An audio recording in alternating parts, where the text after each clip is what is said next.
President Lukashenko of Belarus makes a shocking announcement about Putin and the Russia-Ukraine war. President Macron of France tells President Biden to dial back the nuclear warning talk, or else.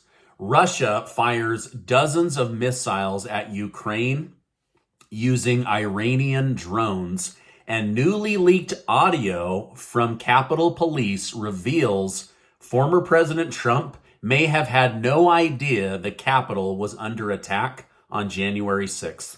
Thank you so much for liking and sharing these videos. At the end of this video, I'll tell you about the Dream Client Academy and how they're sponsoring this month's giveaway to help our community members with additional money. But let's go ahead and jump into today's news. House Speaker Nancy Pelosi is under backlash after lawmakers have failed to follow through with banning themselves from insider trading on the stock market.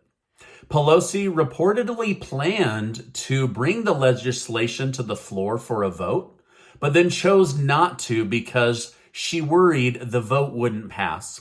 Former President Donald Trump commented on the issue and said, "Look at her stocks. I mean, she did better than Warren Buffett. I don't know about her husband. I don't know who the hell's running that deal." While currently the stocks are being traded with insider trading, Pelosi believes there's no way that Congress is going to ban themselves from making this kind of money. Now, this is still a developing story, but I find it interesting that the Speaker of the House, Nancy Pelosi, isn't confident she'll be able to block herself, her husband, and other members of Congress and their family members from using insider information to their advantage. Is this the case, or does she have skin in the game and doesn't want to bring it to the floor because of personal reasons? Let me know your thoughts in the comments. Either way, members of Congress in the Republican Party and the Democrat Party are using insider information to make millions and millions of dollars while not allowing you to do the very same thing. The Social Security Administration is expected to raise the amount people will receive because of the high inflation crisis. The cost of living adjustment will likely be raised to around 8.7%, giving millions of Americans more money to live on. On average, retirees receive roughly $1,650 per month, and this would give them around a $140 a month boost. This new update is expected to have a positive effect on about 25% of all Americans that receive Social Security benefits. This is the largest increase in 40 years, and it shows just how bad the U.S. economy has become. Now, I know that many of you are going to say, $140, that's insulting. That doesn't really help me, but this is what's in the news today. Former President Donald Trump has attacked Biden's recent Armageddon-themed comments as reckless. He stated, "We have to be very smart and very nimble. We have to know what to say and what to do. And we are saying exactly the wrong thing. We'll end up in World War III. So Trump wants the USA to heavily push for Ukraine and Russia to negotiate peace and end this war. However, based on the recent attacks from Ukraine and the counterattacks from Russia, I don't know that this is going to happen." However, it wasn't just Trump. President Macron of France also took a swipe at President Joe Biden. Macron said, "We must speak with prudence when commenting on such matters. I've always refused to engage in political fiction, and especially when speaking of nuclear weapons. On this issue, we must be very careful."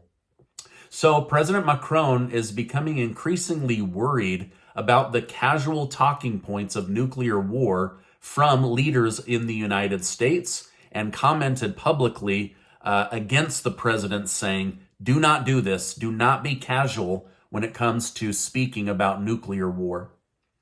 Now, it is very clear that Zelensky and Putin are going to have a hard time ending this war. Why? Putin, if he loses or doesn't capture land, will be mocked by his Russian comrades. and also by the world. So he's got that going against him. Zelensky will not want to surrender because thousands of Ukrainians have fought and they don't want to lose parts of their country. They're not just going to willingly give up parts of their country. So it's looking more and more like things are going to escalate versus de-escalate, and that's just a terrible, terrible thing. Now, sadly, Russia has a much bigger country, and they have continued to escalate by striking Ukraine's capital city today. Zelensky reacted, stating, "They want panic and chaos. They want to destroy our energy system. They are hopeless." The second target is people. Such a time and such targets were specifically chosen to cause as much damage as possible. Ukraine was before this enemy appeared. Ukraine will be after him. So basically trying to keep hope and momentum going with the Ukrainian people and the Ukrainian military.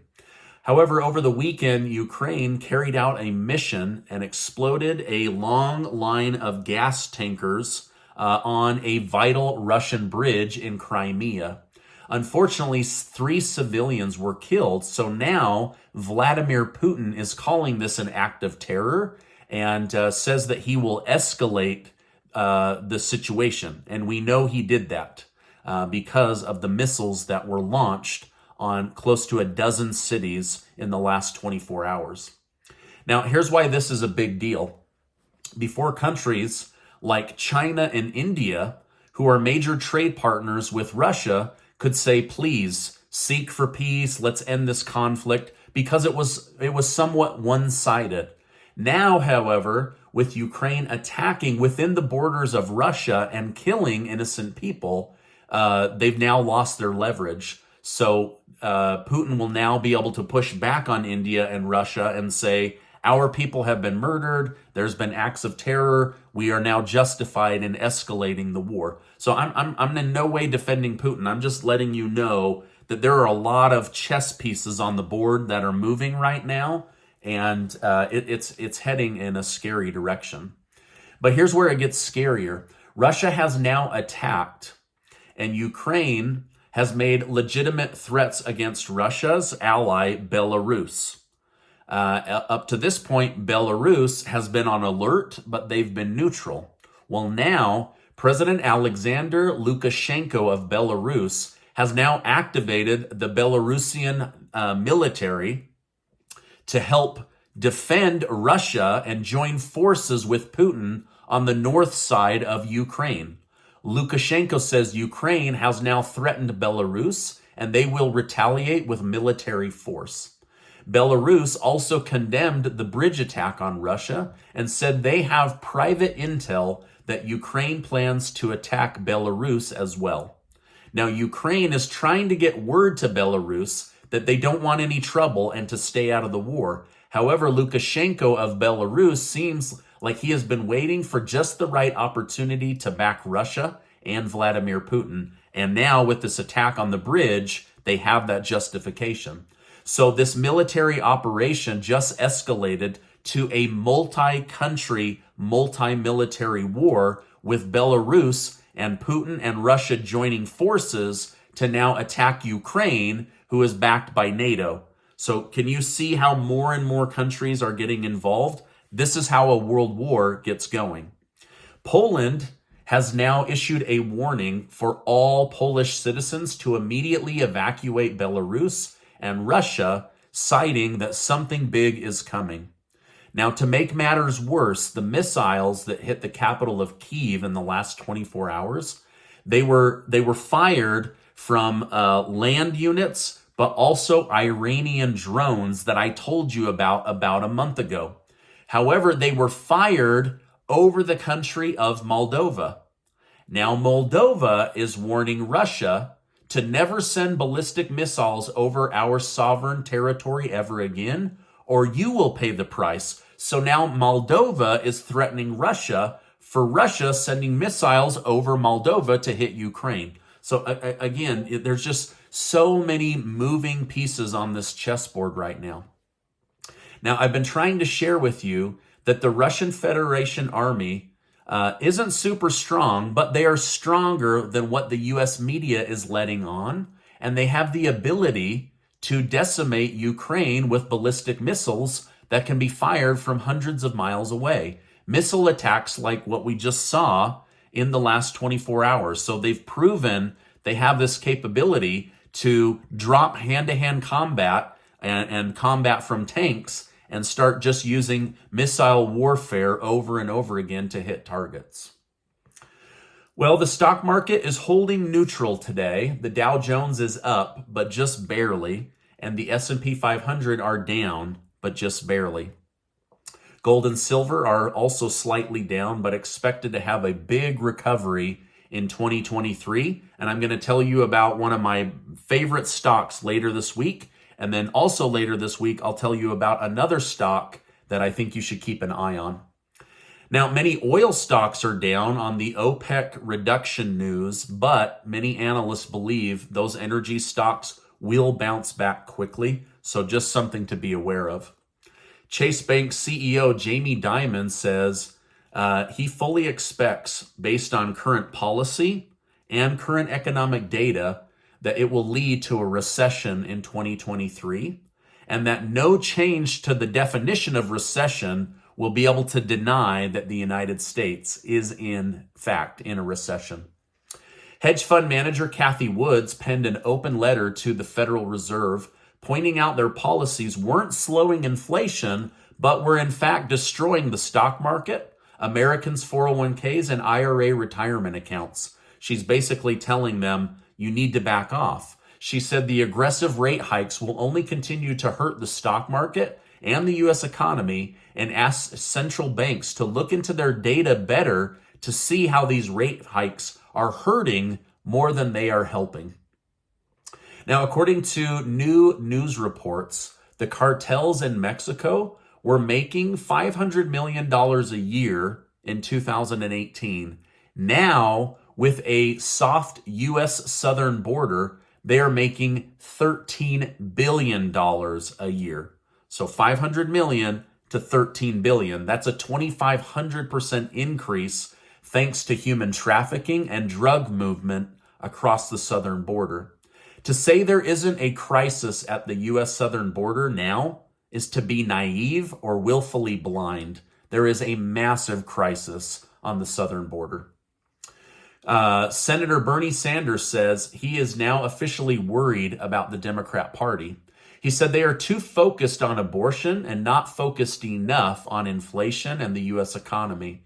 He said more people look at their monthly budget and their wallet than they do their abortion needs. And so to get with the current times and focus on what matters most to the most amount of people. He urged Democrats to think about the economy and people's financial needs more, but didn't seem hopeful that they would.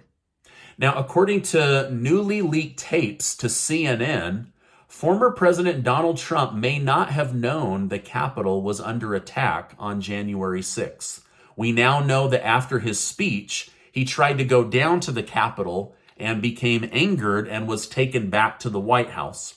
The January 6th committee has then painted a picture that he watched the attacks on TV and actually cheered. However, newly leaked audio between Capitol Police and House Minority Leader Kevin McCarthy shows McCarthy told police Trump wasn't even aware that the attacks were happening. Trump was so mad that he couldn't go to the Capitol that he headed back to the White House in anger. McCarthy told the police when he finally reached Trump in the afternoon, Trump was unaware of the attacks, and that this is when Trump and his team created the video of President Trump telling people to go home and to be peaceful. Now, this is brand new information, and it did come out on CNN. And so anyway, just a different perspective. I don't really know what happened. I'm, of course, disappointed in what happened on January 6th, but this new information leans towards the president not knowing the Capitol was under attack, according to this leaked information between the Capitol Police and House Minority Leader Kevin McCarthy. So anyway, just something to look into. Now, while Russia continues to physically assault Ukraine, they are now digitally cyber attacking the United States of America. Just today, a Russian hacker group has offlined multiple airports in the United States. The group of hackers posted a fake photo of the Statue of Liberty being nuked on Telegram with the caption, USA offline and F NATO. So they are now digitally attacking United States airports in order to shut them down and cause chaos. Now, this is my update for today. As I know more, I will come on and share more with you.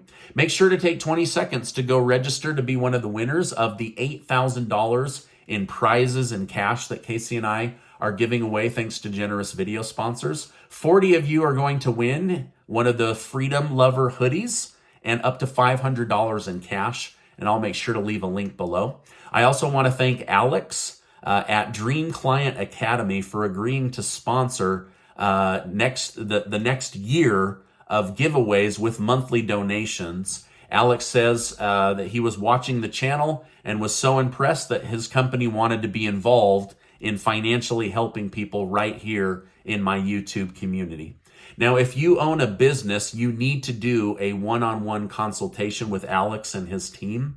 They are master online marketers. I'm personally using Alex Business to create my own online Amazon business for Casey and I. If you've ever wanted to create an online business, do yourself a favor, do a one-on-one consultation with Alex. I'll leave a link below so that members of my YouTube community only can speak with him directly and get the best price if you decide to move forward. Again, thank you, Alex, for supporting my YouTube community over the next 12 giveaways. That's very, very generous. Now, before you go, I want to remind you that you are amazing. Make sure to check out this video and be subscribed to the channel, and I'll see you on the next video.